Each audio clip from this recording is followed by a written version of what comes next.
భవిష్యత్తును దృష్టిలో ఉంచుకొని అందరూ నేడు నిర్ణయాలు తీసుకుంటారు. భవిష్యత్తులో సుఖపడాలి, భవిష్యత్తు సురక్షితం కావాలి అనుకొని వాటికి నిర్ణయాలు ఈ రోజు తీసుకునే ప్రయత్నం చేస్తుంటారు. మీ జీవితాన్ని మీరు చూసుకోండి. మీరు తీసుకున్న నిర్ణయాలు చాలా వరకు భవిష్యత్తు కోసం తీసుకున్నవి కావా? ఎందుకు తీసుకోకూడదు? మీ జీవితాన్ని సరళంగా, సుఖమయంగా మార్చుకునే ప్రయత్నం చేసే అధికారం మీ అందరికీ ఉంది. కానీ భవిష్యత్తు ఎవరికీ తెలియనిది. కేవలం మీరు ఊహించుకోవచ్చు అంతే. అంటే జీవితంలోని అన్ని ముఖ్యమైన నిర్ణయాలు మీ ఊహల ఆధారంగానే తీసుకుంటారు మీరు.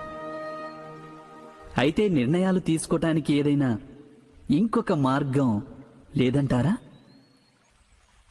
ఆలోచించండి. సకల సుఖాలకు ఆధారం ధర్మమే.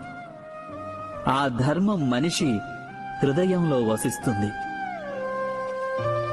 అందుకే ప్రతి నిర్ణయానికి ముందు మీరు మీ మనస్సులో అవశ్యం ఈ ప్రశ్న వేసుకోండి: ఈ నిర్ణయం స్వార్థం నుంచి పుట్టిందా లేక ధర్మం నుంచా అని.